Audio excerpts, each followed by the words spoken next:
Hello दोस्तों, कैसे हैं आप? बढ़िया है। तो आज हम सीखेंगे समीकरण को संतुलित करना। ठीक है, समीकरण कैसे संतुलित किया जाता है इसके बारे में बताएंगे। तो काफी सारे उदाहरण भी करवाएंगे। ठीक है, कि समीकरण को कैसे संतुलित करना है। ठीक है, तो चलिए आइए देखते हैं, उदाहरण के साथ कराएंगे। तो एक एक करके हम यहाँ पर प्रश्नों को करते हैं सॉल्व। ठीक है, तो सबसे पहला है हमारा Mg+O2। ठीक है, Mg+O2 का जब रिएक्शन कराते हैं तो बनता क्या है? Mg+O2 का रिएक्शन कराओगे तो बन जाता है MgO। ठीक है, अब देखिए यह समीकरण हो गया। आपको इसी प्रकार से समीकरण मिलेगा। ठीक है, अब इसमें करना क्या है, दोनों तरफ को द्रव्यमानों को क्या करना है, बराबर करना है। मतलब जितना ऑक्सीजन इधर होना चाहिए उतना इधर भी होना चाहिए। अब यहाँ पर हम करेंगे क्या, यहाँ पर लिख लेंगे। यहाँ पर मैग्नीशियम कितना है, 1 है। ऑक्सीजन कितना है, ऑक्सीजन की संख्या 2 है। यहाँ पर देखिए मैग्नीशियम कितना है, Mg कितना है, 1 है। और O कितना है, 1 है। अब दोनों तरफ देखिए दोस्तों बराबर होना चाहिए। मतलब जो जो जितने भी ऑक्सीजन है, हाइड्रोजन है, जो भी रिएक्शन करा रहे हो, दोनों तरफ क्या होना चाहिए, बराबर होना चाहिए। क्लियर है? तो अब इधर देखिए, यहाँ पर ऑक्सीजन 1 है, यहाँ पर 2 है, तो ये बराबर नहीं है। ठीक है, क्या है, बराबर नहीं है। तो मैग्नीशियम देखिए ये तो बराबर है। ठीक है, नीचे वाला बराबर नहीं है, मतलब ऑक्सीजन बराबर दोनों तरफ नहीं है। तो इसमें हम करेंगे क्या, इसमें हम 2 से गुणा कर देंगे। 2 से गुणा कर दिया तो बराबर हो गया। अब देखिए आपको 2 से गुणा यहाँ पर नहीं करना है, यहाँ पर गलत हो जाएगा। मतलब इसके आगे पीछे नीचे नहीं करना है। गुणा आपको कहाँ पर करना है, जिसके साथ है या अकेला है जिसके साथ है उसके आगे करना है। तो यहाँ से 2 से गुणा कर दिया, तो 2 से जब गुणा किया तो ये देखिए 2 हो गया, 2 ऑक्सीजन हो गया। लेकिन यहाँ पर मैग्नीशियम भी कितना हो गया, ये भी 2 हो गया, ये 2 बदल गया, बन गया। ठीक है, ठीक है, 2 हो गया। अब यहाँ पर 2 हो गया, यहाँ पर 1 है, तो इसमें भी क्या कर देंगे, 2 से गुणा कर देंगे। मतलब इसी के आगे हम 2 से गुणा कर देंगे। अब यह जो हमारा समीकरण है यह पूरी तरह से बराबर हो गया। 2 magnesium 2 oxygen, 2 magnesium 2 oxygen. Clear है? तो इस प्रकार से आपको करना है। एक और एग्जांपल लेते हैं, जैसे Cu+O2, कॉपर और ऑक्सीजन ले लिया, दोनों का रिएक्शन कराएंगे तो क्या बन जाएगा, कॉपर ऑक्साइड, CuO बन जाएगा। अब यहाँ पर उसी प्रकार से, जिस प्रकार से हम बताए हैं उसी प्रकार से करिए। यहाँ पर Cu लिखेंगे, कितना है, 1 है। ऑक्सीजन कितना है, 2 है। इधर लिखिए Cu कितना है, 1 है। ऑक्सीजन कितना है, ऑक्सीजन आपका 1 है। मतलब यहाँ पर देखिए बराबर नहीं है। क्यों? क्योंकि ऑक्सीजन 2 है, इधर 1 है।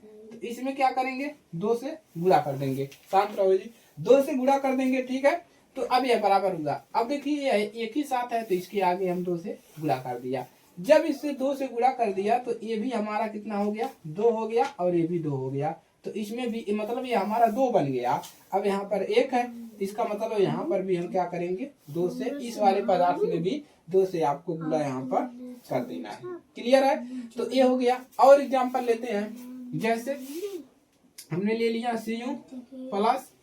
CuO+H2, तो यहाँ पर क्या मिल जाएगा, इन दोनों का मान लीजिए रिएक्शन कराते हैं तो क्या बनेगा, यहाँ पर बनेगा Cu+H2O।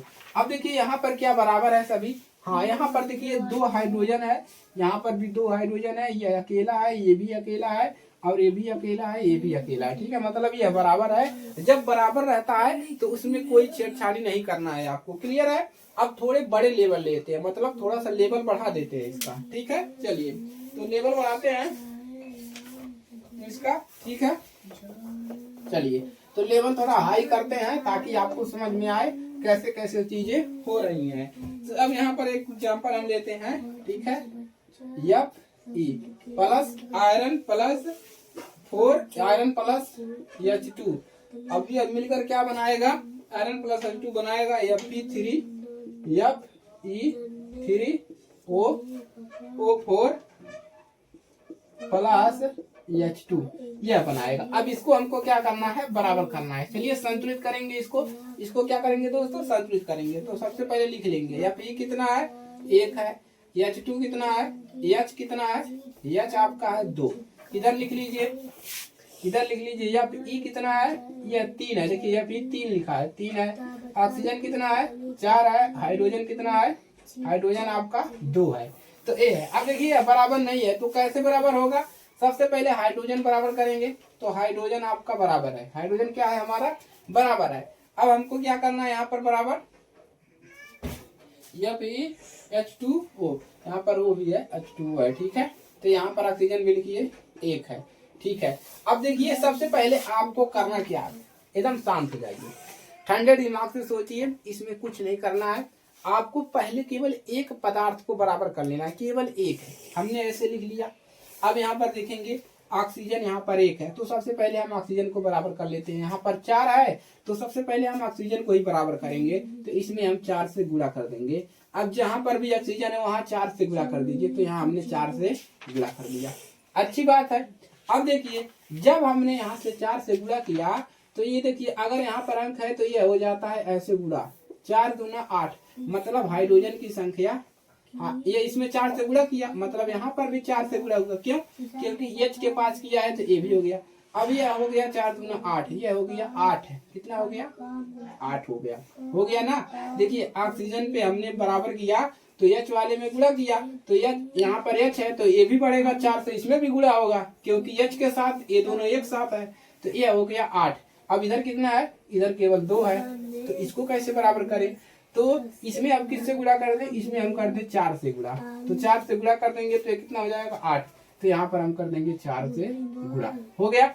अब देखिए कौन सा बराबर नहीं है, यहाँ पर ये वाला बराबर नहीं है, कौन, यहाँ पर देखिए 3 है, इधर 1 है, तो इसमें क्या करेंगे 3 से गुणा कर देंगे, तो यहाँ पर हमने किया 3 से गुणा। अब 3 से गुणा किया तो ये 3 हो गया, ये भी 3 हो गया, ऑक्सीजन 4 हो गया, यहाँ पर ऑक्सीजन कितना हो गया 4 हो गया।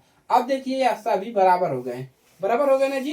देखिए यहाँ पर कह रहे होगे कि तो हाइड्रोजन 4 होगा, ऑक्सीजन नहीं होगा, देखिए इसमें भी गुणा होगा और ये इसमें भी होगा, ठीक है, इस प्रकार से होता है। अगर नीचे है तो इसका इसमें गुणा हो जाता है, तो एकदम क्लियर है, सब संतुलित हो गया। तो इसी प्रकार से आपको संतुलित करना है। आओ एक और एक एग्जाम्पल लेते हैं, इसको नोट कर लीजिए, इसको क्या करेंगे आप लोग नोट करेंगे। आगे बढ़ते हैं, एक और एग्जाम्पल कराते हैं ताकि आपको कोई समस्या ना हो, ठीक है।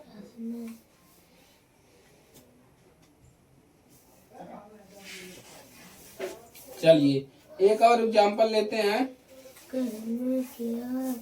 अब ले लेते हैं प्रश्नावली से, ठीक है, अभ्यास प्रश्न लेते हैं। तो एक एग्जाम्पल लेते हैं अभ्यास से, ठीक है। मिटाने वाला किधर गया, चलिए नोट कर लिया आप लोगों ने इसको, यह सभी एनसीईआरटी एग्जाम्पल हैं, ठीक है, किताब में मिल जाएंगी।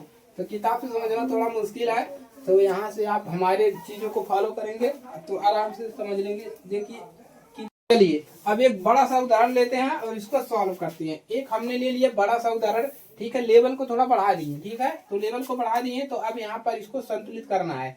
तो संतुलित करना है, सबसे पहले सारे लिख लीजिए। तो Ba कितना है 1 है, Cl कितना है, क्लोरीन कितना है 2 है, हाइड्रोजन कितना है 2 है, H कितना है 1 है, ऑक्सीजन कितना है 4 है। तो यहाँ पर ऑक्सीजन 4 है, हमने लिख लिया, ठीक है। इधर भी लिख लीजिए, Ba कितना है 1 है, H कितना है 1, ऑक्सीजन कितना है 4, और यहाँ पर H कितना है 1 और Cl कितना है 1। अब देखिए कौन बराबर नहीं है, तो देखिए Ba भी बराबर है, H भी बराबर है, ऑक्सीजन भी बराबर है, हाइड्रोजन कितना है यहाँ पर 2 और यहाँ पर हाइड्रोजन कितना है 1 है, तो इसमें क्या कर देंगे 2 से गुणा। तो हाइड्रोजन वाले पे क्या करेंगे 2 से गुणा, हाइड्रोजन कहाँ पर है, यहाँ पर हाइड्रोजन है, तो 2 से गुणा कर दिया। जब इसको 2 से गुणा कर दिया तो ये 2 हो गया, फिर ये भी 2 हो गया, मतलब ये वाला भी 2 हो गया, ठीक है। तो अब देखिए क्लोरीन कहाँ पर है, यहाँ पर क्लोरीन 2 है, बराबर है। अब देखिए यहाँ पर सारे चीज बराबर हो गए। देखिए अब देखिए इधर भी बराबर है, मतलब ये दोनों बराबर है, तो यह समीकरण जो है संतुलित रासायनिक समीकरण हो गया। हमने क्या किया, यहाँ पर हमको केवल 2 लिखना था, बाकी यह बराबर हो गया अपने आप में, आप लोग देख सकते हैं, चेक कर लीजिए।